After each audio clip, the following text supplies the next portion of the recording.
So we are busting out the gameplay for this one, because ultimately I don't think we need to do an entire deep dive scrolling around through social media to get this conversation point across.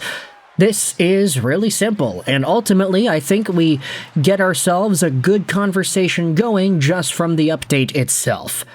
And also, I admittedly have not played NHL 25 in weeks.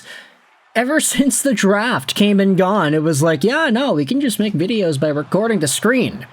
And oddly enough, they actually do better than the normal gameplay commentaries, but I digress. We are going back over onto our regularly scheduled formatting, because this is a trade update that was given to us from Frank Seravalli on the Bleacher Report BR Open Ice Show the other day. We have been talking about this over the past few weeks, but Frank Seravalli is no longer a part of Daily Faceoff, so he has been doing some other shows, and that includes Bleacher Report, broadcasting to millions on their YouTube channel because they have a bunch of subscribers.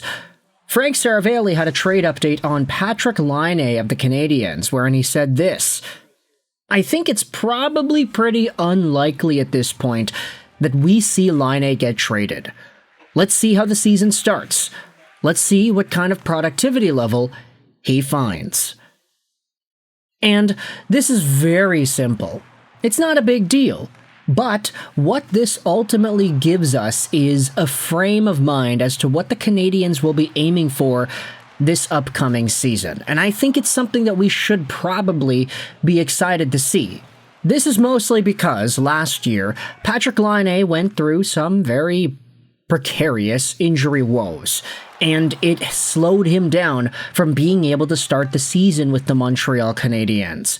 We all remember this. He got hit knee to knee in the preseason, and it was a very bad thing. Cedric Paré and the Toronto Maple Leafs, he was public enemy number one in Montreal for a while.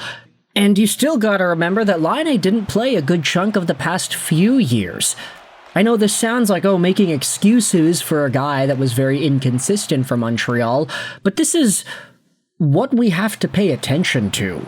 Laine, still, despite the fact that he was riddled with injuries and not really himself the past couple of years, he was still able to get hot at the right time to allow the Canadiens to score some goals, to win some games, and Kent Hughes did say it best that Laine was a part of the reason that the team even made the playoffs. Without Laine and his goal scoring coming alive at that certain moment throughout the 24-25 campaign, this Montreal team probably would have stuck around near the bottom, and they would not have had themselves that playoff berth. Now, Laine is going through a full off-season's worth of training in Montreal, and the fact that he has been on the ice in Brassard, and quite frankly has been one of the first guys on the ice most of the time, it really goes to show that this guy's head is in the game. He wants to be in Montreal. He wants to prove that he can have what it takes to do well in Montreal. And seeing him go out there and do his thing with Ivan Demidov, they're setting each other up for one-timers. Nick Suzuki's going out there, setting up Laine for one tease and hopefully giving this guy that laser passing that will allow the Canadiens to convert more on the power play. This is what I think Canadiens fans are excited for the most.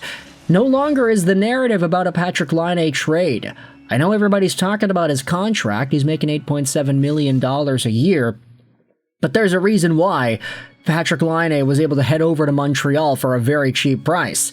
Yes, he provides value, yes, he provides goals, but he is expensive. Although I think it's a lot easier to justify that expense if he scores 35 or 40 goals on a season, which I do think is still possible. He just needs to be consistent enough at the beginning of the season and use that momentum to carry him forward in order for it to happen. If he gets 40 goals, then I don't think anybody has the right to complain about his contract. Like, the cap is going up, and Patty Laine, obviously at his next deal, when he does re-sign, wherever it is, he's not going to get $8.7 million one more time. I'm thinking more something in the $6.5 million range. He will go down a little bit, dollar-wise, because his recent body of work in Columbus has not really shown off that he's worth an $8.7 million clip. There's a reason why guys like Gustav Nyquist and Cam Atkinson were talking to Columbus management saying, yeah, this guy needs to get off of the team.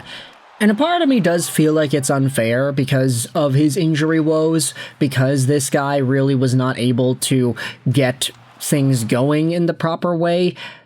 But still, Laine was a decently productive playmaker in his Columbus stint. His point-per-game numbers were not bad. I mean, go back to those seasons and you'll see that he was a point-per-game guy. 2 years in a row in Columbus, pretty much, whilst posting up 22 and 26 goals. It was kind of weird just to see things go down that path. But now, hopefully, this upcoming season, he plays 82 games for the first time since 2018-19. Of course, knock on wood, he stays healthy, but he has only played 52, 18, 55, 56, 40 games in the most recent seasons that he has had. Laine needs that full off-season's worth of work, and he needs to be able to get healthy and stay in the lineup night in, night out. Now, the question is for Laine, assuming he sticks around, which I think is a lot more likely at this point that he will, where does he play on the man advantage? Does he get dethroned off a power play 1? We know that Demidov with Suzuki, Caulfield, Slafkovsky, Hudson was very good. But the only reason that Demidov was put on there was because Laine got hurt in the playoffs. So what is the potential for Laine to start out on power play 1 again this upcoming season? Demidov worked really well in that spot, but do you dethrone Laine right away to give Demidov that ice time? Or do you try to move things around elsewhere? Do you say, all right, sorry, we're going to go with Laine and Demidov, no Slafkovsky this time? There are a number of ways you can tackle this. Do you want Laine on your second power play? You're going to have Noah Dobson on there feeding him left and right, so maybe that's more appropriate. We already heard word that Laine prefers a right-handed defenseman to feed him the puck rather than a lefty. So maybe instead of Hudson to Laine, it'll be Dobson to Laine. And if you have Dobson on the second unit, just toss Laine over there too, and then you could keep Demidov on the first unit. There are a number of ways that Martin St. Louis and the Montreal Canadiens can tackle the power play and how Patty Laine interacts with it.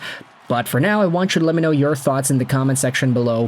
What are your thoughts on this Patrik Laine trade update from Frank Seravalli, going over how essentially Laine is here to stay.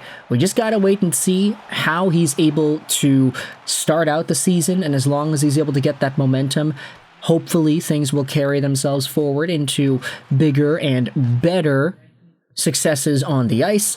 But for now, thoughts in the comment section below about Patrik Laine. It was nice to get the gameplay out there one more time, mostly because this is more of a chill commentary topic rather than a strict let's look at whatever's going on type of topic.